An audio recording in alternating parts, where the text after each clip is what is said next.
Hello, नमस्ते, most welcome आप सभी का। उम्मीद है सब लोग बिल्कुल बढ़िया होंगे और इस वाली क्लास में हम अपने मौर्य वंश से जुड़े हुए क्वेश्चंस को देखेंगे। तो चलिए बच्चे शुरू करते हैं। आ जाइए, देखो क्या कहता है। बोलता है मौर्य वंश के संस्थापक कौन थे।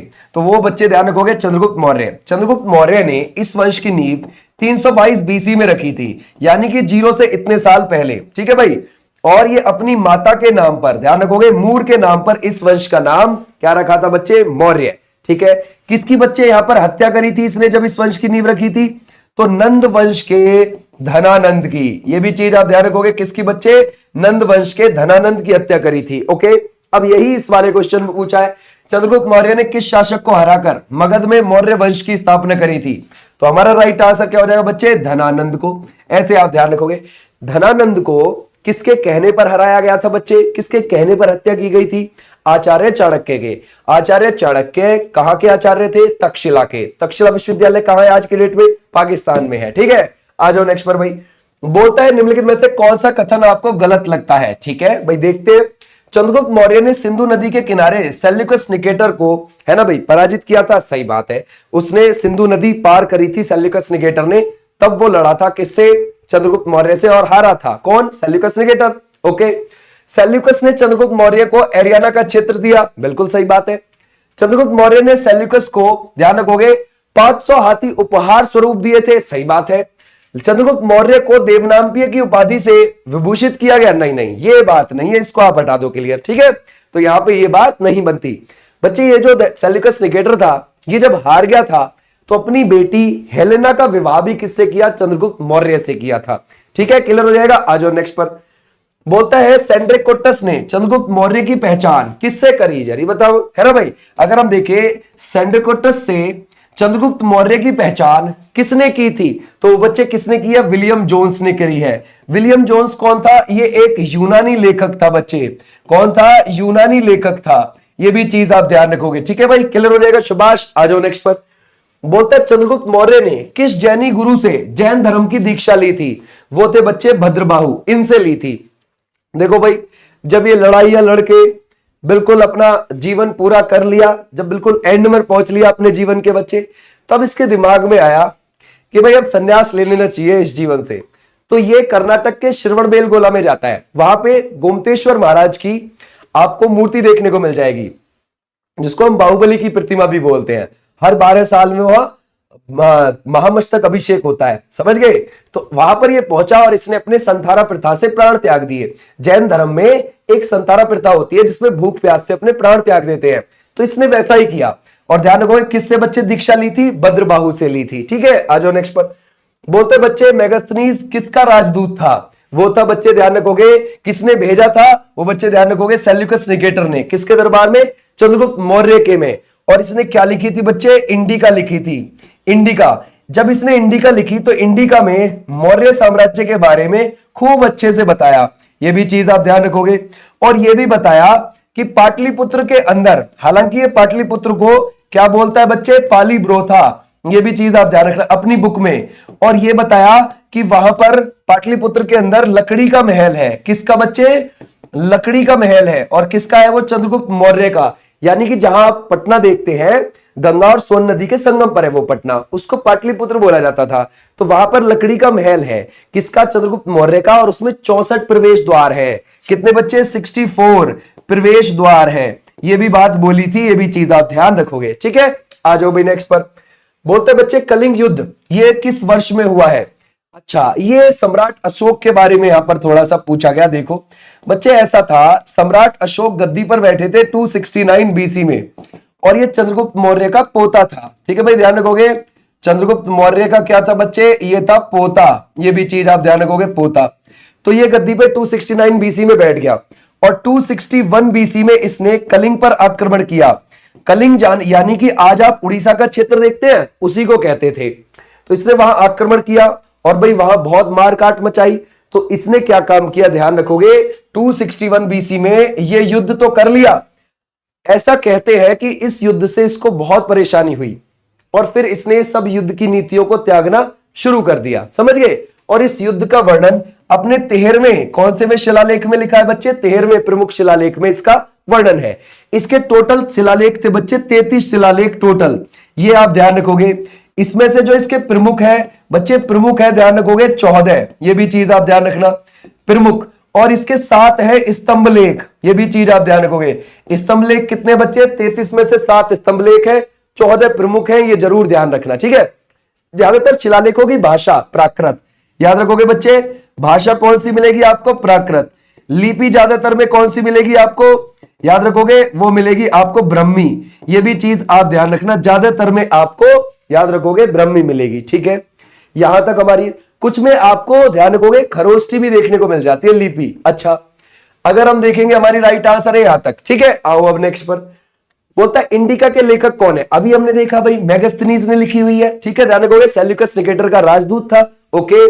बोलते हैं चंद्रगुप्त मौर्य और सेल्यूकस निकेटर के बीच युद्ध का वर्णन किसकी पुस्तक में मिलता है बच्चे, ये एपियानस की में लिखता है, तो हमारा राइट आंसर कौन सा रहेगा, एपियानस की, ये भी चीज आप ध्यान रखोगे। आज नेक्स्ट पर, बोलता है मेगास्थनीज ने भारतीय समाज को कितनी श्रेणियों में विभाजित किया था, तो आपको क्या लगता है बच्चे, यहां पे ये है कितनी श्रेणियों में, 7 श्रेणियों में, याद रखोगे मेगास्थनीज ने, ये पूछा जाता है, जरूर ध्यान रखना, ठीक है। जैसे मैं आपसे कहने लगूं बच्चे, जैसे कारीगर में, ये भी चीज आप ध्यान रखना, जैसे कि बच्चे किसान में, ये भी आप ध्यान रखोगे, किसान में, ठीक है भाई, ध्यान रखोगे, कारीगर हो गया, किसान हो गया, शिकारी हो गया बच्चे, ध्यान रखोगे शिकारी, जैसे कि बच्चे ब्राह्मण हो गया, ठीक है भाई, ध्यान रखोगे ब्राह्मण हो गया, जैसे कि बच्चे क्षत्रिय हो गया, जैसे कि बच्चे वैश्य हो गया, जैसे कि बच्चे शूद्र हो गया, इसमें ये भी बात आप ध्यान रखोगे, ठीक है भाई, क्लियर रहेगा। ये 7 में बांटा था, तो हमारा राइट आंसर हो जाएगा ये, ठीक है। आ जाओ नेक्स्ट पर, बोलता है मुद्राक्षस के लेखक कौन है बच्चे, विशाखदत्त है,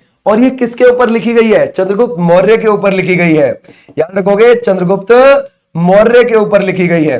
देखो चंद्रगुप्त मौर्य ने, है ना, सुदर्शन झील भी बनवाई थी, कहां पर, गुजरात के अंदर, किससे, वहां के राज्यपाल, ध्यान रखोगे पुष्यगुप्त से, ये भी आप ध्यान रख सकते हो बच्चे, किससे, पुष्यगुप्त, पुष्यगुप्त से क्या बनवाई थी बच्चे, ध्यान रखोगे सुदर्शन झील, ये भी आप ध्यान रखना। सुदर्शन झील कहां मिलती है, ये मिलती है हमें गुजरात में, और किससे बनवाई थी, पुष्यगुप्त, वो क्या था बच्चे, राज्यपाल था, कहां पर था, गुजरात के अंदर, ठीक है बच्चे, ये भी चीज आप ध्यान रखोगे। राज्यपाल किसने बना रखा था, चंद्रगुप्त मौर्य ने, ध्यान रखोगे किसने बना रखा था, चंद्रगुप्त मौर्य ने बना रखा था, ऐसे भी आप ध्यान रखेंगे। आ जाइए, बोलता है किस मौर्य शासक ने पूरे उत्तर भारत का पहली बार अपना आधिपत्य स्थापित किया, ऑब्वियसली कौन है बच्चे, ध्यान रखोगे चंद्रगुप्त मौर्य। चंद्रगुप्त मौर्य का ऐसा भी बोलते हैं कि पहला उपमहाद्वीप पर, पूरे पर, ध्यान रखोगे उपमहाद्वीप, याद रखोगे उपमहाद्वीप पर कब्जा करने वाला शासक था ये भी आप ध्यान रख सकते हैं, ठीक है भाई। आ जाओ नेक्स्ट पर, बोलता है किस मौर्य शासक को अमित्र घात के नाम से जाना जाता है, चंद्रगुप्त मौर्य के बेटे को, ठीक है, और उस बेटे का नाम क्या बच्चे, बिंदुसार। ये 297 बीसी में गद्दी पे बैठा है, यानी कि 0 से इतने साल पहले, 0 से जो पिछले साल होते हैं ना बच्चे, वो उल्टे चलते हैं, ध्यान रखना, ठीक है, वो क्या चलते हैं, उल्टे चलते हैं, ठीक है। आ जाओ, तो बच्चे अब ये क्या हुआ, बिंदुसार, इसको अमित्र घात के नाम से जाना जाता है, सही है, कोई दिक्कत नहीं। सीरिया का शासक इसके समय पर कौन था, एंटियोकस था, याद रखोगे एंटियोकस फर्स्ट था इसके समय पर। एंटियोकस फर्स्ट से ये क्या डिमांड करता है, कहता है बच्चे हमें एक अंगूरी मदिरा भिजवा दीजिए, ध्यान रखोगे सूखी अंजीर भिजवा दीजिए, समझ गए, सूखी अंजीर, ये भी आप ध्यान रखना, एक दार्शनिक भिजवा दीजिए। बताओ दार्शनिक का मतलब लड़की भिजवा दीजिए, समझ गए। वो बोला एंटियोकस फर्स्ट का, भाई हम अपन अंगूरी मदिरा भिजवा देंगे, सूखी अंजीर भिजवा देंगे, दार्शनिक का देखो लड़की वड़की भेजने का हमारे यहां पर कुछ ऐसा सिस्टम है नहीं, क्लियर मना है, ठीक है। तो ऐसे भी आप ध्यान रखोगे। ये कौन है, बिंदुसार, और ध्यान रखना बिंदुसार का बेटा कौन था बच्चे, अशोक, और अशोक ध्यान रखोगे, ये ध्यान रखोगे उस समय पर उज्जैन का राज्यपाल था, ये भी चीज आप ध्यान रखोगे। अशोक कहां का था बच्चे, उज्जैन का राज्यपाल, ये भी आप ध्यान रखना। किसने बना रखा था, बिंदुसार ने बना रखा था। और इसको उज्जैन से कहां भी भेजा गया था, 2 बार तक्षशिला भेजा गया था विद्रोह को दबाने के लिए, तो अशोक वहां भी गया था, ठीक है भाई, 2 बार तक्षशिला, तक्षशिला आज पाकिस्तान में पड़ता है, ठीक है भाई। आ जाओ नेक्स्ट पर, वायु पुराण में किस मौर्य शासक को भद्रसार कहा गया बच्चे, वो किसको बोला गया है, वो ध्यान रखोगे बिंदुसार को ही बोला गया है, ठीक है भाई, चंद्रगुप्त मौर्य के बेटे को ही बोला गया है। आ जाओ नेक्स्ट पर भाई, बोलता डाइमैकस किसके दरबार में आया था, तो यहां पर कौन सा बच्चे, डाइमेकस, ये भी ध्यान रखोगे किसके दरबार में आया है, बिंदुसार के ही दरबार में आया है। ठीक है भाई, क्लियर हो जाएगा। आ जाओ नेक्स्ट पर। बोलता है तक्षशिला में हुए विद्रोह को दबाने के लिए बिंदुसार ने किसे भेजा था? तो हमारा राइट आंसर क्या हो जाएगा बच्चे, वो किसको भेजा है, आपको पता है, अशोक। ठीक है भाई, ध्यान रखोगे 2 बार भेजा था। क्लियर हो जाएगा। आ जाओ नेक्स्ट पर। सुदर्शन झील का निर्माण किसने करवाया? अभी देखा हमने, चंद्रगुप्त मौर्य ने। राज्यपाल जो था गुजरात का कौन था, पुष्यगुप्त, उससे बनवाया था। ठीक है भाई, उससे कहकर बनवाई थी। तो हमारा राइट आंसर क्या हो जाएगा बच्चे, यहां पर ध्यान रखोगे, ये करवाया है पुष्यगुप्त। ठीक है भाई, क्लियर हो जाएगा। आ जाओ नेक्स्ट पर। बोलता है राजगद्दी पर बैठने के समय अशोक कहां का राज्यपाल था? अभी हमने देखा अवंती की राजधानी उज्जैन का, ये भी चीज आप ध्यान रखोगे बच्चे, अवंती की राजधानी उज्जैन का था। ओके भाई, आ जाओ नेक्स्ट पर। बोलता है बच्चे डिनियसियस नामक राजदूत किस मौर्य शासक के दरबार में आया था? तो बच्चे अशोक के में ही आया था। देखो इनके समय पर राज्यों को क्या बोला जाता था, चक्र बोला जाता था बच्चे, क्या बोला जाता था, चक्र। और ध्यान रखना अशोक के समय पर कितने चक्र थे, 5। कैसे? एक तो खुद पाटलिपुत्र हो गया बच्चे, ध्यान रखोगे, एक तो खुद हो गया जो पाटलिपुत्र है, पाटलिपुत्र इनकी राजधानी भी थी। और एक सबसे पूर्व में बच्चे कलिंग वाला एरिया हो गया, कलिंग वाला। एक हो गया सबसे दक्षिण में सुवर्णगिरी, याद रखोगे बच्चे, सुवर्णगिरी सबसे दक्षिण में था इनका। फिर सबसे पश्चिम में कौन सा हो गया बच्चे, यहां पर उज्जैन वाला एरिया।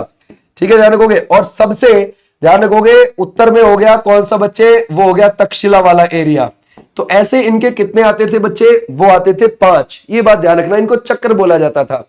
तो हमारा राइट आंसर हो जाएगा ये वाले बच्चे, बिल्कुल ठीक है। डन, खींच गए। चलो अब नेक्स्ट पर चलते हैं बच्चे। बोलता है किस बौद्ध भिक्षु ने अशोक को बौद्ध धर्म की दीक्षा दी थी? अब वो कौन थे बच्चे, वो थे उपगुप्त। याद रखोगे कौन थे बच्चे, उपगुप्त, इन्होंने दी थी। आ जाओ नेक्स्ट पर भाई। बोलता है मौर्य साम्राज्य के किस शासक ने सांची स्तूप का निर्माण करवाया? ऑब्वियसली किसने भाई, सम्राट अशोक ने ही करवाया था। ये भी चीज आप ध्यान रखोगे। अच्छा ये कब करवाया था बच्चे, लगभग 250 बीसी में करवाया था। ये भी आप ध्यान रखोगे, लगभग 250 बीसी में करवाया था सम्राट अशोक ने। जो ये बच्चे आपको मिलेगा सांची का स्तूप, ये मध्य प्रदेश के रायसेन जिले में है। कहां पर है, रायसेन मध्य प्रदेश में है। अच्छा चलो देखते हैं। देखो कभी भी बच्चे यहां का जो स्तूप है उसकी स्ट्रक्चर कैसी है, देखो ध्यान से। वहां पर आपको सबसे पहले तो आपको क्या देखने को मिलेगा बच्चे, ध्यान रखोगे। सबसे पहले तो यहाँ पे आपको क्या देखने को मिलेगा, यहां आपको एंटर गेट मिलेंगे, 4 एंटर गेट, प्रवेश द्वार है 4। और उन चारों प्रवेश द्वारों को क्या बोला जाता है, तोरण। याद रखोगे क्या बोला जाता है बच्चे, तोरण। और वो जो तोरण है वो कैसे है, प्रवेश द्वार ऐसे। ठीक है भाई, ध्यान रखोगे ऐसे 4 प्रवेश द्वार है वहां पर। ठीक है। और ये जो आप ये देख रहे हैं ना बच्चे साइड में, ये जो आप हल्की सी यहां पर दीवार देख रहे हैं, इसको क्या बोला जाता है, इसको बोला जाता है वेदिका। याद रखोगे क्या, वेदिका। फिर इसके अंदर क्या होती है बच्चे, यहां पर मेधी। याद रखोगे अंदर क्या होती है, मेधी होती है, मेधी। फिर उसके अंदर अंडाकार शेप है, याद रखोगे बच्चे, कैसी शेप, अंडाकार शेप, ये भी आप ध्यान रखोगे। और इसके ऊपर क्या होती है बच्चे, हार्मिका होती है, हार्मिका, ये भी चीज आप ध्यान रखोगे। हार्मिका के ऊपर क्या होता है बच्चे, छत्र होता है, छत्र। तो ऐसे है ये पूरे स्तूप का स्ट्रक्चर। ये ध्यान रखना, पेपर में पूछ लेता है हमसे, कितने प्रवेश द्वार है, कितने तोरण है। ठीक है भाई, वेदिका कौन सी है ना, आपसे ऐसे फोटो दिखा के पूछ लेता है, इसमें ये क्या चीज है ना, हार्मिका है ना, ध्यान रखोगे, हार्मिका के बारे में आपसे पूछ लेता है। ऐसे भी आप ध्यान रखना। तो हमारा राइट आंसर क्या हो जाएगा, ये। आ जाओ नेक्स्ट पर। अशोक द्वारा नियुक्त किए गए धार्मिक अधिकारी को क्या कहा जाता है बच्चे, वो बोलते हैं धम्म महामत्ता, जो धर्म का प्रचार प्रसार करता था। ठीक है भाई, क्लियर हो जाएगा ऐसे।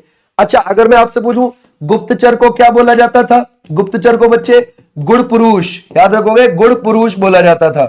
ठीक है, ध्यान रखोगे। गुप्तचर विभाग को क्या बोला जाता था, गुप्तचर विभाग को, ठीक है बच्चे, उसको क्या बोला जाता था, महामत्स्य सर्प। याद रखोगे, महामत्स्य सर्प, ये भी आप ध्यान रखना।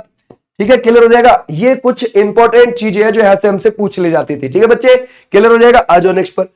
बोलता है भाई इसमें से पुष्यमित्र शुंग द्वारा मारा जाने वाला अंतिम मौर्य शासक कौन है? भाई पुष्यमित्र शुंग ने अंतिम मौर्य शासक की हत्या कर दी बृहद्रथ की, और अपने नए वंश शुंग वंश की नींव रख दी थी। ठीक है, क्लियर हो जाएगा, शाबाश। आ जाओ नेक्स्ट पर। यह बोलता है अर्थशास्त्र के अनुसार मौर्य काल के दौरान उत्तर पश्चिम के लिए क्या महत्वपूर्ण था? जो ये उत्तर पश्चिम वाला एरिया देखते हैं, मतलब पाकिस्तान और अफगानिस्तान वाली साइड का एरिया, मौर्य काल में उस एरिया का क्या चीज ऐसी इंपॉर्टेंट थी, जरा बताओ। तो सर वो कौन सी थी, ध्यान रखोगे, कंबल। कंबल उस एरिया में बहुत ज्यादा इंपॉर्टेंट। अच्छा, सोने के लिए कौन सा एरिया जाना जाता था? स्वर्णगिरी का, जो दक्षिण वाला एरिया था। ऐसे भी आप ध्यान रखोगे, ठीक है। अच्छा, अगर मैं पूछूं बच्चे यहां पर कोर्ट कितने तरीके के होते थे, यानी कि न्यायालय, है ना, न्यायालय कितने तरीके के होते थे? दो, याद रखोगे। एक तो होते थे धर्म स्थनीय, कौन से बच्चे? धर्म स्थनीय, याद रखोगे। और एक होते थे कटंक शोधन, जिनको कंटक शोधन बोला जाता। कंटक शोधन, ये दो तरीके के होते बच्चे। ये जो धर्म स्थनीय होते, इनमें तो जैसे कि विवाह का हो गया मामला, है ना, विवाह का हो गया, तलाक का हो गया, ठीक है, ध्यान रखोगे। विवाह, तलाक, ऐसे केस ध्यान रखोगे निपटाए जाते थे। ये बात आप ध्यान रखना, यानी कि स्त्री धन वगैरह केस में निपटाए जाते थे। क्लियर हो जाएगा? कौन से वाले में बच्चे? इसमें, धर्म स्थनीय वाले में। ये बहुत इंपॉर्टेंट है, ध्यान रखना, ठीक है। क्लियर हो जाएगा? इसको आप कह सकते हो दीवानी मामले, ठीक है।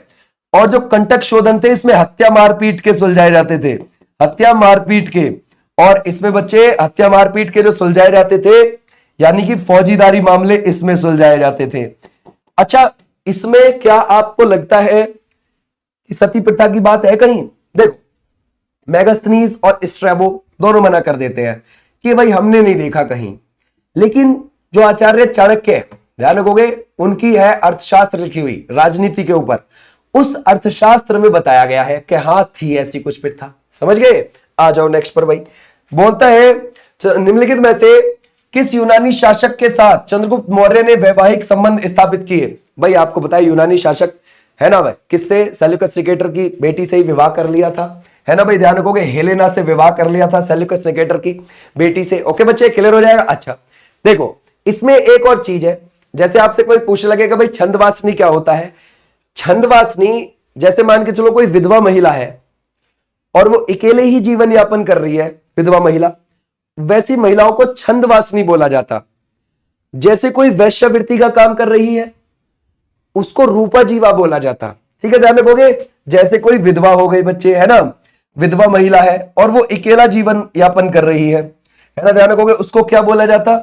उसको छंदवासनी। ये भी चीज आप ध्यान रखोगे, छंदवासनी, ठीक है भाई।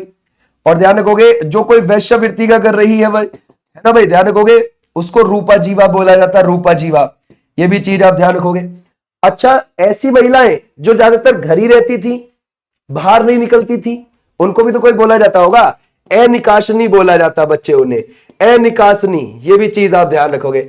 ओके, क्लियर है? अच्छा, अब मौर्य साम्राज्य में सबसे फेमस मुद्रा कौन सी थी? पण, याद रखोगे, पण। पण जो होता था बच्चे, वो चांदी का होता था।